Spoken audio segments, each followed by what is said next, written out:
নাগরাজ, আজ আমার খুব আনন্দ হচ্ছে। আজ আমাদের 100 বছর পূরণ হয়ে গেল। আজকের পর থেকে আমরা ইচ্ছাধারী নাগনাগিনী হয়ে গেলাম। হ্যাঁ নাগিনী, আমারও অনেক আনন্দ হচ্ছে। নাগরাজ, আমার কিন্তু ভয়ও হচ্ছে, কারণ আমরা ইচ্ছাধারী হলেও আমাদের কিন্তু বিশেষ কোনো ক্ষমতা নেই। যতদিন না তোমার মাথায় নাগমণি না হচ্ছে, ততদিন কিন্তু আমাদের শত্রুদের হাত থেকে খুব সাবধানে থাকতে হবে। একবার তোমার মাথায় নাগমণি চলে এলে আমরা এই পৃথিবীর লোক ছেড়ে সর্পলোকে চলে যাব।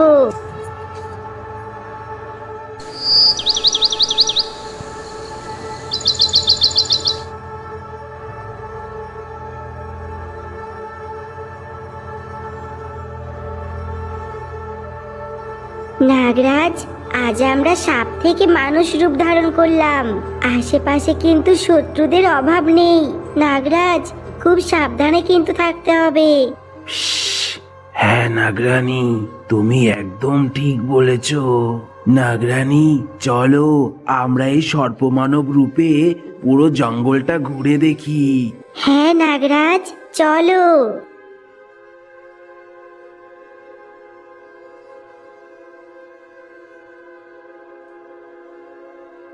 নাগরাজ, দেখো কি ভয়ানক! ও কিন্তু আমাদের আক্রমণ করতে পারে। নাগরাজ, আমাদের হাতে তো কোনো শক্তি নেই। এবার তাহলে এর হাত থেকে কি করে বাঁচবো? নাগরানী, তুমি চিন্তা করো না, আমি দেখছি। আমি ওর সাথে লড়াই করব। নাগরানী, আমি থাকতে তোমার কোনো ক্ষতি হতে দেব না।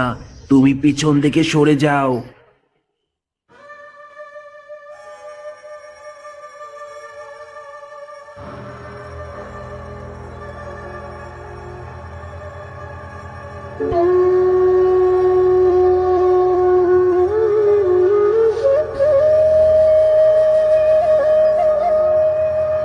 নাগরাজ, কি হলো তোমার? নাগরাজ, কথা বলো। নাগরাজ, ওঠো। নাগরাজ, তুমি আমাকে রক্ষা করতে গিয়ে তুমি নিজের প্রাণী দিয়ে দিলে।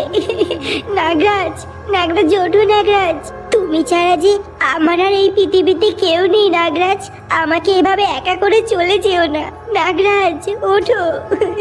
নাগরাজ, ওঠো। নাগরাজ, হে ভোলেনাথ, আজ যদি তুমি আমার স্বামীর প্রাণ না ফিরিয়ে দাও, তাহলে আমি এখানে আজকে দেহ ত্যাগ করব।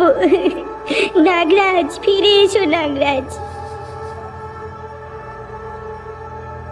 নাগিনী, চিন্তা করিস না, আমি তোর স্বামীর প্রাণ ফিরিয়ে দেব। আসলে আমি তোদের পরীক্ষা নিচ্ছিলাম। একটু আগে যে তোর স্বামীকে হত্যা করেছে সেটি আর কেউ নয়, সেটি আমিই ছিলাম। তুই তোর ভালোবাসার পরীক্ষায় উত্তীর্ণ হয়েছিস। তুই আর চিন্তা করিস না, আমি তোর স্বামীর প্রাণ এক্ষুনি ফিরিয়ে দিচ্ছি। হে ভোলেনাথ, তোমাকে শত শত কোটি প্রণাম। নাগরাজ ছাড়া যে আমার আর কেউ নেই। তুমি কোনোদিনও নাগরাজকে আমার কাছ থেকে কেড়ে নিও না ভোলেনাথ। আচ্ছা বেশ, তাই হবে।